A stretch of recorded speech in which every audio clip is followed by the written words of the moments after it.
Previous class में हम लोग काउंसिल ऑफ स्टेट्स के बारे में पढ़े थे, जिसको हम लोग राज्यसभा भी कहते हैं। उसके बारे में प्रोविजन हम लोग जान चुके हैं, जो आर्टिकल 80 है। आज हम लोग जानेंगे कि लोकसभा के बारे में क्या कहता है, लोकसभा क्या होता है।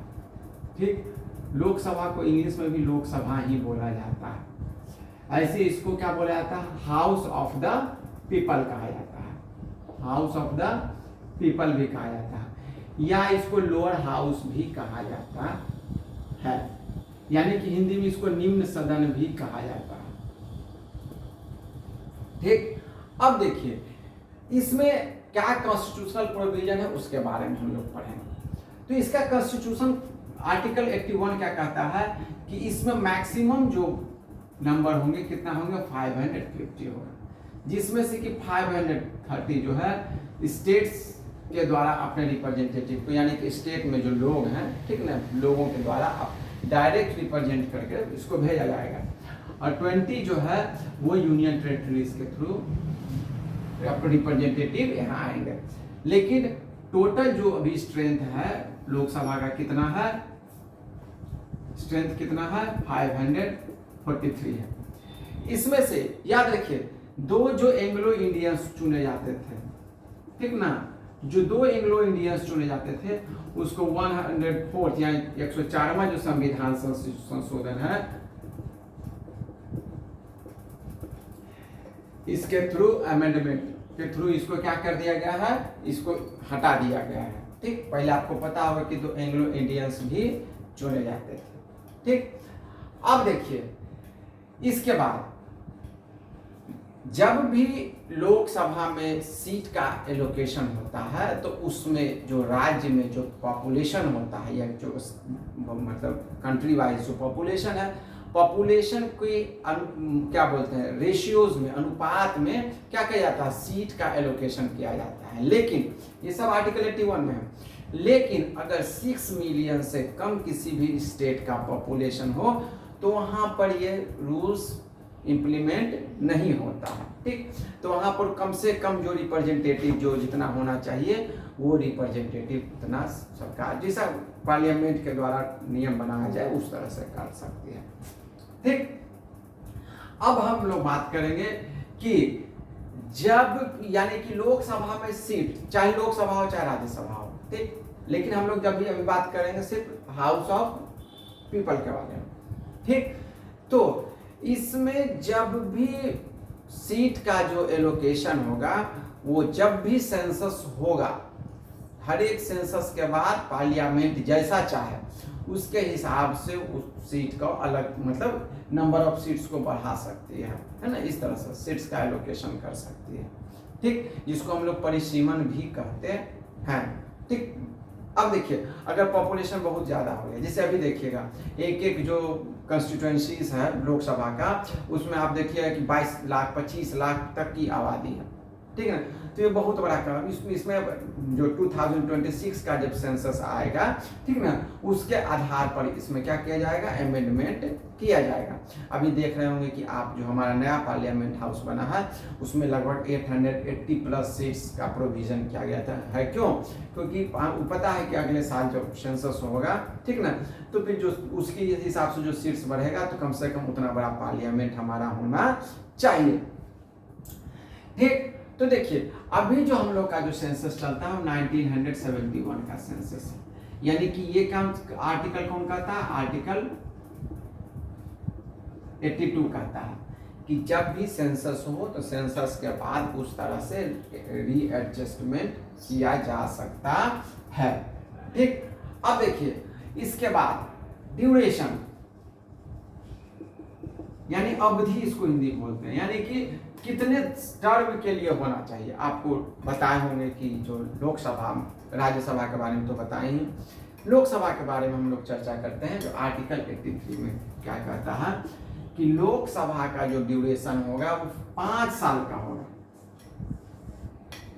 यानी कि 5 साल कब से, तो पहला सेशन नया जब मतलब लोकसभा का गठन हुआ, ठीक है ना, तो लोकसभा का जब गठन होगा तो उसके बाद जो पहला सेशन शुरू हो गया, जहां से कि प्रेसिडेंट अपना क्या किए, एड्रेस किए पार्लियामेंट को, उस समय से 5 साल के अवधि पीरियड माना जाता है। ठीक, अब देखिए इस दौरान मैया की 5 साल अवधि खत्म होने के दौरान हो सकता है किसी कंडीशंस में अगर इमरजेंसी लागू हो गया, ठीक, तो इमरजेंसी के कंडीशंस में, ठीक ना, पार्लियामेंट के द्वारा उसको पास करके 1 साल तक बढ़ाया जा सकता है। लेकिन अगर ये सिस्टम खत्म हो जाए, मतलब अवधि खत्म हो जाए, या उस तरह का अगर मान लीजिए क्या बोलते हैं इमरजेंसी का सिस्टम खत्म, मतलब कंडीशन खत्म हो जाए, तो उस स्थिति में 6 महीने के अंदर आपको चुनाव करवा लेना है। ठीक, ऐसे नॉर्मल कंडीशन में आपको जब फर्स्ट सेशन से शुरू हुआ उसको 5 साल के अंदर, यानी जो 5 साल जिस दिन, उसके अंदर आपको फिर से नया इलेक्शन का प्रोसीजर पूरा कर लेना है। यानी नया जो लोकसभा है, नया लोकसभा का गठन हो, मतलब इलेक्शन हो जाना चाहिए, है ना। अब गठन का प्रोसेस लगभग कंप्लीट हो जाना चाहिए। ये आर्टिकल हमको 83 कहता है। ठीक, इसके बाद हम लोग बात करेंगे आर्टिकल 84 के बारे में। तो आर्टिकल 84 क्या कहता है? तो आर्टिकल 84 कहता है, राज्यसभा के बारे में तो बता दिए, ठीक, कि उसका क्वालिफिकेशन क्या होना चाहिए, 30 ईयर्स होना चाहिए, सिटीजन में एज का डिफरेंस समझिए। तो हाउस ऑफ पीपल के लिए, यानी कि लोकसभा के लिए, ठीक ना, कितना होना चाहिए, 25 ईयर्स होना चाहिए। ठीक, अब देखिए बाकी वही नियम है, भारत का नागरिक होना चाहिए, ठीक ना, सिटीजन इंडिया होना चाहिए। इसके बाद किसी भी तरह का वो, मतलब आप ये कहिए कि पागल दिवालिया इस तरह का सिस्टम नहीं होना चाहिए उसके साथ। क्वालिफिकेशन का मतलब एजुकेशनल क्वालिफिकेशन का कोई जिक्र हमारा संविधान में नहीं किया गया है। ठीक, अब देखिए इसके अलावा जब हम लोग बात करेंगे आर्टिकल 85 के बारे में, आर्टिकल 85 कहता है कि कोई भी तरह का, ये देखिए थोड़ा सा इसमें हम इसमें पुट कर दिया है, कोई भी तरह का प्रेसिडेंट चाहे, ठीक ना, तो हाउस को टाइम टू टाइम क्या कर सकती है, प्रोपेगेट कर सकती है। ठीक, लेकिन अब देखिए, यानी कि अब जो सेशन चल रहा है, सेशन के बीच का जो ड्यूरेशन है वो मतलब 6 माह से नोट एक्सीड 6 मंथ, यानी कि या इसको कह सकते हैं नोट मोर देन 6 मंथ, या विद इन 6 मंथ, इसको मोर देन नहीं आप कहिए बल्कि कहिए विद इन 6 मंथ। यानी कि पहला जो सत्र चल रहा है, सेशन चल रहा है, जैसे आप इस तरह से समझिए कि विंटर सेशन चल रहा है, मॉनसून सेशन चल रहा है ना, तो ये जो सेशन 2 सेशन का है, 3 सेशन चलता है ना। अब देखिए, तो ये जो 2 सेशन के बीच का जो मैक्स का डिफरेंस 6 महीने का नहीं, यानी 6 महीने से कम होना चाहिए। ठीक, ये जो आर्टिकल हमको 85 कहता है, ठीक, यानी कि जो फर्स्ट सीटिंग हो उसके 6 महीने के अंदर ही नेक्स्ट सीटिंग होना चाहिए। अब देखिए आर्टिकल 86 क्या कहता है, आर्टिकल 86 कहता है कि प्रेसिडेंट जो है एड्रेस करना, और प्रेसिडेंट का एड्रेस करना और मैसेज करना, किसको, हाउस को। ठीक, तो क्या एड्रेस कर सकता है, तो प्रेसिडेंट चाहे तो अलग अलग या एक साथ ज्वाइंट सेशन पे ज्वाइंटली क्या कर सकता है, प्रेसिडेंट जो है एड्रेस कर सकता है।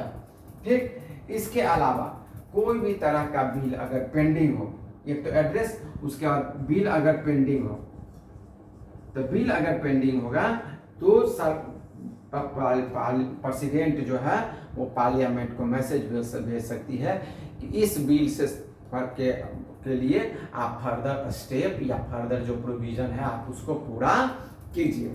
ठीक, इसके बाद आर्टिकल 87 क्या कहता है, सो देखिए आर्टिकल 87 कहता है special address by the president. तो स्पेशल एड्रेस क्या हो गया, स्पेशल एड्रेस का मतलब होता है कि जब भी, पहला कंडीशन है, जब भी लोकसभा का गठन हो, ठीक ना, तो उसका जो फर्स्ट सेशन हो, फर्स्ट सेशन एड्रेस किया जाता है किसके द्वारा, प्रेसिडेंट के द्वारा। ठीक, उसके बाद हर एक साल का जो पहला सेशन होगा, पहला जो उसको जो एड्रेस करेगा वो कौन करेगा? प्रेसिडेंट करेगा। या तो प्रेसिडेंट अलग अलग हाउस में जाकर एड्रेस कर सकते हैं, या एक साथ बैठाकर मतलब एक साथ ही वो क्या कर सकते हैं, दोनों को का एड्रेस कर सकते हैं, या दोनों को संबोधित कर सकते हैं, या दोनों को अपना स्पीच वहां डिलीवर कर सकते हैं। ठीक, अब देखिए इसके अलावा कोई भी तरह का वो मतलब प्रोसीड्यूर, रूल्स रेगुलेशन से संबंधित प्रोसीड्यूर्स जो है उसके लिए भी प्रेसिडेंट के द्वारा ये कहा जा सकता है। अब देखिए इसमें जो रूल्स और रेगुलेशंस जो बनाया जाता है, ठीक ना, उसके बारे में जो चर्चा किया जाता है, ठीक ना, वो जो चर्चा किया जाता है वो बेसिकली लोअर हाउस में वो किसके अध्यक्ष के अंडरटेकिंग में आता है, ठीक ना। तो उसके बारे में हम चर्चा करेंगे जब टॉपिक जब 89, 90, 91, 92 जब आर्टिकल पढ़ाएंगे उस समय हम चर्चा करेंगे। ठीक, अब देखिए एक और चीज आपको इसमें समझना है कि अब कोई भी आदमी, ठीक, सपोज कि ये मेंबर ऑफ पार्लियामेंट बन जाता है, ठीक ना, या एमएलए बनता है, चलिए मेंबर ऑफ पार्लियामेंट की बात बोलते हैं, यानी कि लोकसभा का अध्यक्ष जो बनता है, तो इसमें वो कब से मेंबर माना जाता है ये क्वेश्चन समझना जरूरी है। वो कब से मेंबर, तो देखिए सबसे पहले तो जो इलेक्शन कमीशन के द्वारा जो प्रोसेस करके उसको क्या कर लिया जाता है, इलेक्ट कर लिया जाता है, ठीक ना। इलेक्ट करने के बाद वो आदमी जब थर्ड शेड्यूल के आधार पर जब वो क्या लेता है, जब वो शपथ लेता है, ठीक ना, किसमें, संसद में, ठीक, पार्लियामेंट में, उस समय से वो मेंबर माना जाता है, पार्लियामेंट का मेंबर माना जाता है। तब फिर उस पर जो स्पेशल प्रिविलेजेस है उसको जो हमारा आर्टिकल 105 उसको दिया है ना, फिर वहां पर इम्प्लीमेंट होता है। यानी कि जब तक ये वहां पे शपथ नहीं लेगा, जब तक ओथ नहीं लेगा, ठीक ना, तब तक ये मेंबर के रूप में नहीं कंसीडर किया जाएगा। या इसी कारण देखते होंगे कि जब भी पहला सेशन शुरू होता है तो सबसे पहले ओथ दिलवाया जाता है, ठीक, यानी कि शपथ दिलवाया जाता है। यानी शपथ दिलवाने के बाद, शपथ लेने के बाद आप जो है कानूनी रूप से आप क्या हो गए, मेंबर ऑफ पार्लियामेंट हो गए। ये जो टॉपिक्स आपका लोकसभा का खत्म हो जाता है। आगे वाले टॉपिक्स में हम जो बात करेंगे तो हम लोग बात करेंगे स्पीकर्स और चेयरमैन के बारे में, ठीक ना, यानी कि जो लोकसभा के जो अध्यक्ष होते हैं, ठीक ना, या राज्यसभा के जो चेयरमैन होते हैं, ठीक ना, उनके बारे में हम लोग चर्चा करेंगे। धन्यवाद। जय हिंद। भारत माता की जय।